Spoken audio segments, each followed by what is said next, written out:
In this video, you'll be learning how to take input from the keyboard and how to complete Guided Practice 2A. You can see I have NetBeans open, and I'll create a new project. Still using the Java with Ant, and we'll call this Guided Practice 2A. So let's go ahead and get rid of all of this here and replace it with our comment header.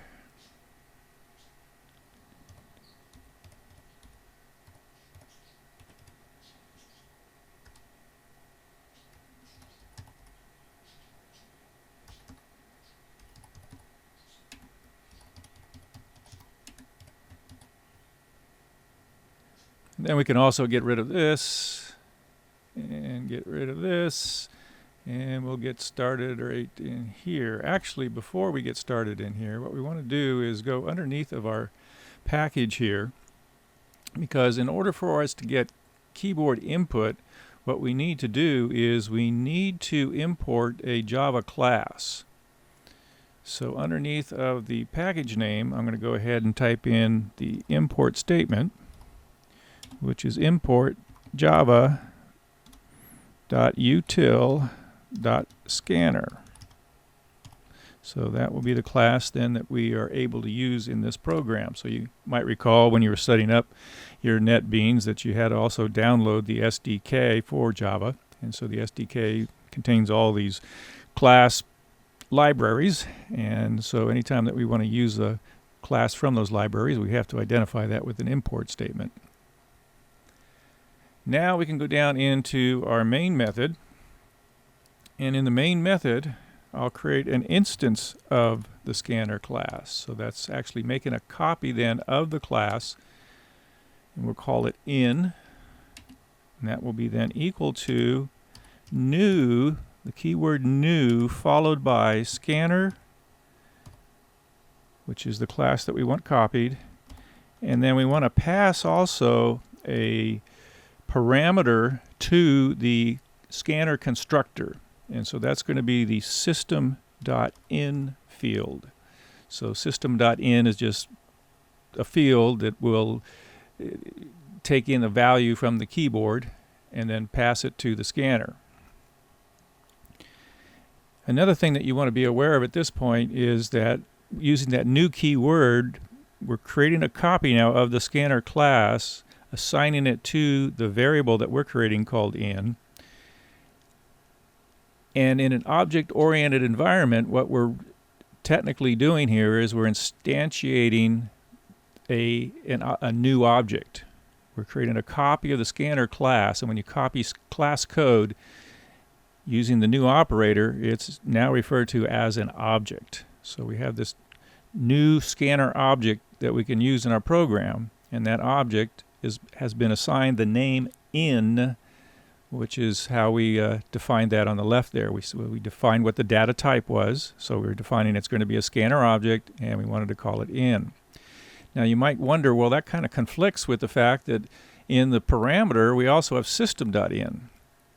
Well, that's the way that object-oriented programming works. System is a different class, and so it has its own in property, or in variable, you could say. Technically it's called a field, but we have a different class, right? We have a class here that's called Guided Practice 2A. So we're creating our own in variable within our class, and that's what makes it distinct, makes it different from the in field that is part of the system class. So now anytime we have input from the keyboard, that will be assigned to our in variable of type scanner. Now the next thing we'll want to do here is ask the user to give some input. So we'll go ahead and generate some output that they can read. So system.out.println, and then we'll ask them to enter two values.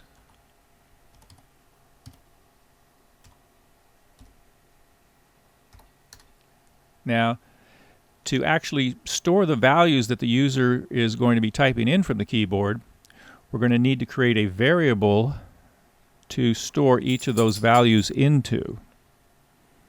Because the scanner in is everything that's been typed in from the keyboard.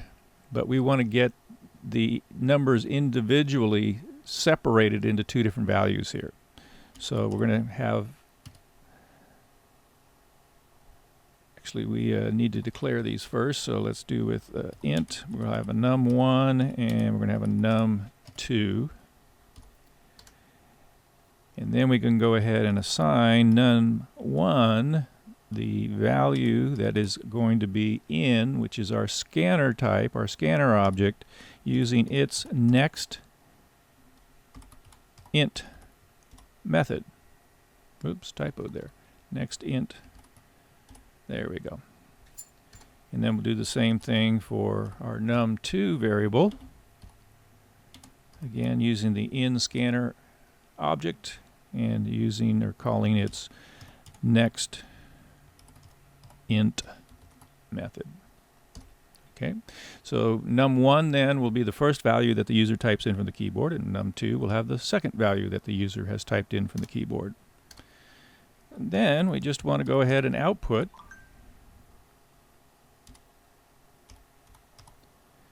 the values that the user typed in.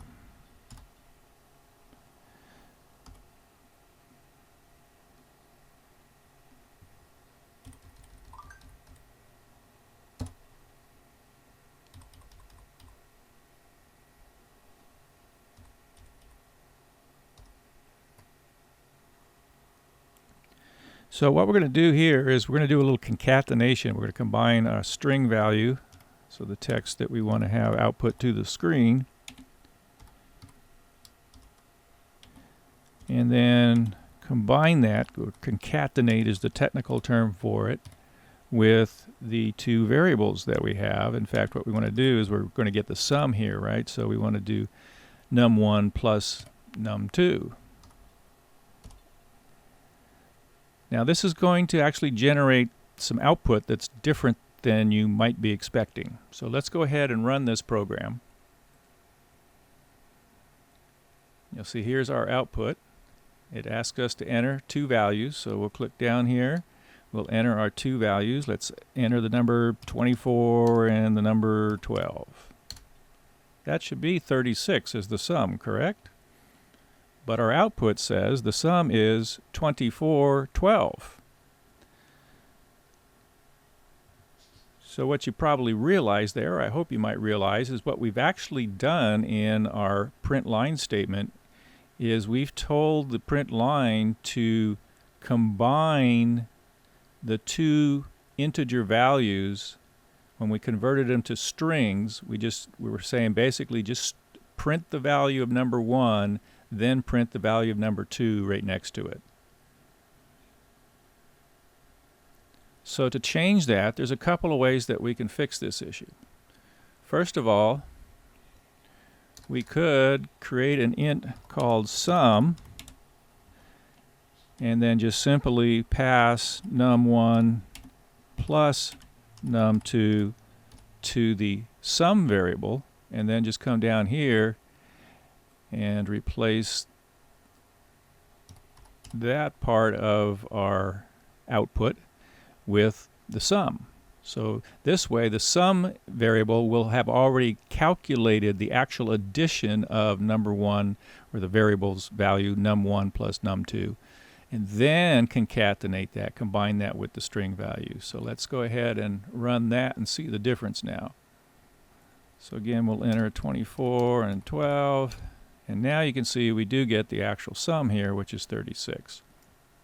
So that's one way of doing it. Another way to do this, let me just delete this here. We could, in the print line parameter that we're creating here, we could do this.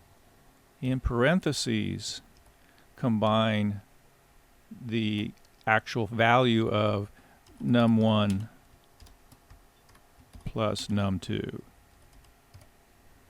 Now in this case, what's going to happen is the print line method is going to actually add num1 plus num2 and get the actual sum before it concatenates it, in other words, converts it to a string and combines it with the first portion of the string, the words the sum is.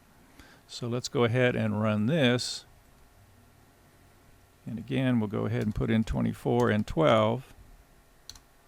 And there you can see we do get the correct value, 36. So some interesting things for you to think about there. In the guided practice, what I'd like you to do is exactly what we did here. Do a print line statement where you generate the sum, but then in addition to that, I'd like you to also generate a print line statement that will also give us the difference, in other words, a subtraction problem, as well as the product, so a multiplication a multiplication problem, and also a division problem. And if you're really feeling cocky, you could even give us the remainder of the division problem. So go ahead and tackle that and post your code in for Guided Practice 2A. Until next time, happy coding.